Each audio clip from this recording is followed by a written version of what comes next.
அதனாலேயே அதெல்லாம் வாக்கா மாறிடுங்கிற அர்த்தம் இல்ல. அதாவது இங்க அதிமுகவும் ஒரு வேவ்லென்த்ல வர்றது கூட என்னால புரிஞ்சுக்க முடியுது. திமுகவும் நாம் தமிழரும் ஒரு வேவ்லென்த்ல வந்திருக்கீங்களே, விஜய் மேல அவ்வளவு பயமா? அப்படி பச்சையா சொல்ல முடியாது, ஒரு யூகமா சொல்லலாம். என் அண்ணன் சீமான் என்ன திடீர்னு பாசம்? அது ஆரம்பத்துல இருந்து இருக்கு, நான் தான் அதை எஸ்டாப்லிஷ் பண்றது இல்ல. ஊரா போறார், பேசுறாரு, அது அரசியல்.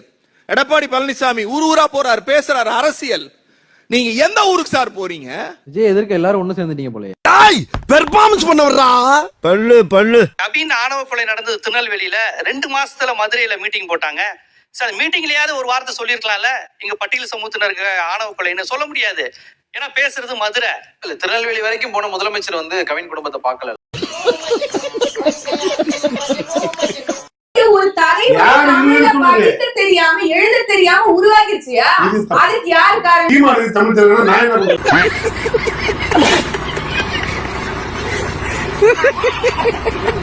சீமானுக்கு தமிழ் தெரியும்.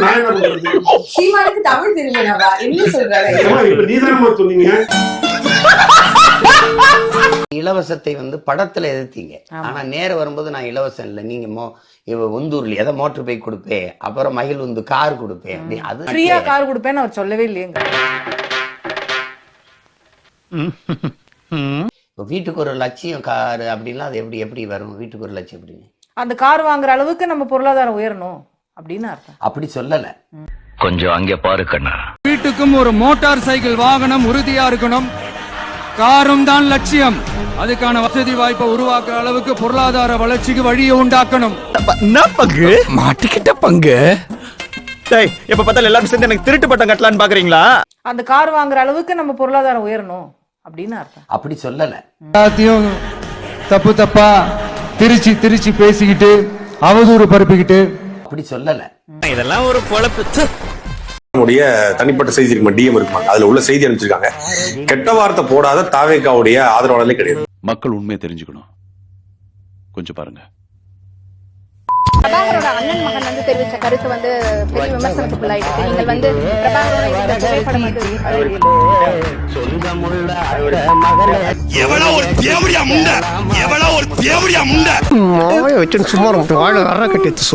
தீய சக்தியுடன் கைகோர்த்த தேமுதிக, தேசிய முற்போக்கு திராவிட கழகமும் திராவிட முன்னேற்ற கழகமும் இன்றிலிருந்து நம்ம வந்து கூட்டணியை உறுதி செய்திருக்கிறோம். ஆமா, அந்த கூட்டணியை விட்டுட்டு ஏன் இந்த கூட்டணிக்கு மாறினீங்க? அவங்க விட இவங்க ஒரு சீட்டு கூட கொடுக்குறாங்கல்ல. ஒரு சீட்டுக்காக கொள்கையை விட்டுட்டீங்க. அவங்க ஒருத்தி இருக்கா பஜேரி முண்ட, அந்த பிரேமலதா விஜயகாந்தா. இன்றிலிருந்து நம்ம வந்து கூட்டணியை உறுதி செய்திருக்கிறோம். விஜயகாந்த் பொண்டாட்டி அவ பேரு எலிபத்த புள்ள மாதிரி இருக்கிறாங்க. அவ பல்ல பாத்தியா நீ முன்னாடி பாடி மவுல உன் பல்ல புடுங்குறாங்க. நான் கேட்காத மாதிரி இருக்கல, அதே மாதிரி நீயும் கேட்டும் கேட்காத மாதிரி நீங்களும் மகளிர் தானே, பிரேமலதாவும் மகளிர் தானே. அந்த அம்மா சொல்லுது முதலமைச்சருக்கு கை ஆடுதான், அது ஆடுதா ஆடலையான்னு பார்க்க வேண்டியது அவங்க பொண்டாட்டி தானே. எது ஆடுது ஆடலையான்னு பார்க்கறதுக்கு ஒரு கட்சி தலைவி தேவை. ஐயோ இவன் என்ன ஜென்மம், சரியான சாக்கடையா இருப்பான் போல் இருக்க. கேப்டன் உயிரோட இருந்திருந்தா திமுகவோட கூட்டணி வச்சிருப்பாரா? மக்களே, கலைஞர் இருக்கிற வரைக்கும் நீங்க ஏழைகளா தான் இருப்பீங்க. ஊழல் இருக்கிறனாலதான் வறுமை அதிகமாகுது. கலைஞர் போடுற திட்டங்கள் எல்லாம் மக்களுக்கு போய் சேருகிற மாதிரி இருக்கும், ஆனால் கடைசியில தான் குடும்பத்துக்கு தான் வந்து சேரும். உனக்கு எப்படி பாத்தீங்க? அப்ப உண்மையிலேயே அப்ப நீ குத்துமதி பார்த்தா கேட்டியா? நானாத்தான் ஓடிட்டனா? இதுக்கு பேர் தான் போட்டு வாங்குறது. இன்னைக்கு மட்டும் கேப்டன் உயிரோட இருந்திருந்தாருன்னா அரசியல் கலை என்னமா மாறி இருக்கும்? நீங்க சொல்லுங்க பாப்போம். கேப்டன் தான் இன்னைக்கு முதலமைச்சர். திமுகன்ற கட்சி காணாம போயிருக்கும். அதிமுக எல்லாம் காத்துல பறந்திருக்கும். சீமான்லாம் வந்து வடநாட்டுக்கு பருப்பு விற்க போயிருந்திருப்பான். உண்மையிலேயே இந்த சாட்டை மாமா பையன் வந்து அரசியல் கூட்டத்தில் சேர் போடுற வேலை, பந்தல் போடுற வேலை, இந்த வாழைத்தார பிச்சுன்னு போற வேலையெல்லாம் அவன் பார்த்திருப்பான். கல்லு மாதிரி இந்த மனுஷனை குடியார பட்டம் கட்டி காமெடி பீஸ் ஆக்கின இந்த திமுகவோட தேமுதிக கூட்டணி வைக்குது அப்படின்னும் போது ஆசையோட வந்தோட வாசல்லே நீ பாட்டி அமிச்சிட்டீங்களா பாவிகளா? உங்க வயிற்றுச்சல தானே அவங்க போய் சேர்ந்தாங்க. கட்சி பேர் கூட வாயிலே வர மாட்டேங்குது. நாக்கு முக்காவா மூக்கு முக்காவா என்ன தேக்கு முக்கா என்ன சொல்றாங்க? எதுக்கா கேப்டன் நின்னே தண்ணியை போட்டுக்கிட்டு போறோம் கேப்டனா? தண்ணியில மிதக்கிற கப்பலை ஓட்டவனுக்கு பேர் தான்டா கேப்டன். எந்நேரமும் தண்ணியில மிதக்கிறவனுக்கு பேர் கேப்டன் கிடையாது. We are not sentimental idiots, sir. தமிழ்நாட்டு மக்கள் அவ்வளவு சீக்கிரமா யார் மேலேயும் அன்பு வச்சிட மாட்டாங்க. அப்படி வச்சுட்டா சாகர வரைக்கும் அந்த அன்பு மாறவே மாறாது. எந்த ஒரு மனுஷனை வந்து குடிகார பட்டம் கட்டி இந்த அளவுக்கு இழிவுபடுத்தி மேடைக்கு மேடை குடிகாரன் பேசி அவ்வளவு கொச்சையாக விமர்சிச்ச அதே கட்சியோட இன்னைக்கு போய் தேமுதிக கூட்டணி வைக்குதுன்னா இதுக்கெல்லாம் பேர் என்ன தெரியுமா? இப்போ அதிமுகவும் அதே மாதிரி தான் வச்சுக்கோங்களேன். அம்மா வந்து சொன்னாங்க இது மாதிரி பாஜகவோட எந்த ஒட்டும் இல்லை உறவும் இல்லைனாரு. இன்னைக்கு பார்த்தீங்கன்னாக்கா அமித்ஷா முன்னேற்ற கழகமாக தான் அதிமுக போயிட்டு இருக்குது, நமக்கே தெரியும். அதே மாதிரி இப்போ தேமுதிகவும் பார்த்தீங்கன்னாக்கா கேப்டன் என்ன சொன்னார், அவரோட கொள்கை என்னன்னு சொல்லிட்டு எல்லாத்தையும் காத்துல பறக்க விட்டு திமுகவோடய கூட்டணி வச்சிருக்காங்க. கிளாமரப்பில் சேமப்பில் தங்களுக்குரிய மரியாதை அங்கீகாரம் யாரிடம் கிடைக்கிறதோ அவர்களிடம் மட்டுமே கூட்டணி அமைப்போம் என்று தேமுதிக பொதுச் செயலாளர் பிரேமலதா தெரிவித்துள்ளார். திமுக கூட்டணியில் தேமுதிக, இதைவிட ஒரு அவமானம் அந்த நல்ல மனிதருக்கு உண்டா? 2011 அடி எடுத்து வைக்கும் பொழுது பொறுக்க முடியாம கலைஞர் அவர்கள் எல்லாருமே பண்ணி என்னுடைய கல்யாண மண்டபத்தை அடிச்சார். தான் உயிரோடு இருந்தது வரை திமுக காங்கிரஸ் பக்கமே செல்லாதவர் அவர். பழம் நழுவி பாலில் விழும் என கெஞ்சி கூப்பிட்டும் திமுகவின் நிழலை கூட தீண்டாதவர் அவர்.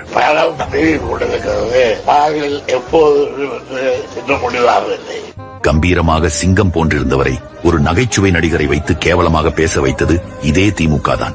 அவன் கல்யாண மண்டபத்துல 2 தூண் வந்துருக்காங்க இடையில. அதுக்கு ஒரு கட்சி ஆரம்பிச்சு நான் அடுத்த முதலமைச்சர் சொல்லிட்டு வாழ்ந்துகிட்டு இருக்கேன். என் நேரம் ஃபுல்லா தண்ணியை போட்டுச்சு. மூதவின் தண்ணி போடுது. முதலமைச்சர் ஒரு நான் கேட்கிறேன், முதலமைச்சர் சீட்டு என்ன மியூசிக்கல் சேராது.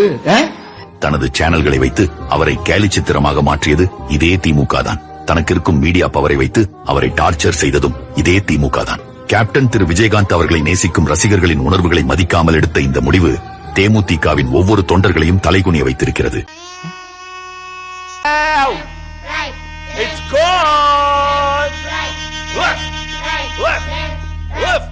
எதிர்பார்க்கல, இப்படி நடக்கும் அப்படின்னு சொல்லி யாருமே எதிர்பார்க்கல. விஜயகாந்த் அவர்களே எதிர்பார்த்திருக்க மாட்டாருங்க. கலைஞர் அவர்கள் கூட 2016 பழம் நழுவி பாலில் விழப்போகிறது என்று கூட சொல்றார். 10 வருஷம் கழிஞ்சு பழம் நழுவி தேன் கலந்த பாலில் இந்த முறை விழுந்திருக்கிறது. ஆனா நான் என்ன சொல்றேன், எலி ஓடி போய் சாக்கடையில் விழுந்துருச்சு அப்படிங்கிற பழமொழி தான் ஜாலியாகும்.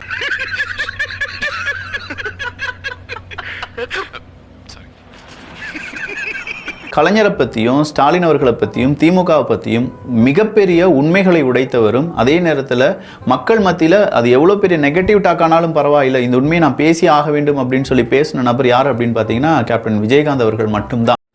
ஏமாத்துறதில் மொத்த சுய உருவம் யார் என்றால் கலைஞர் தான்.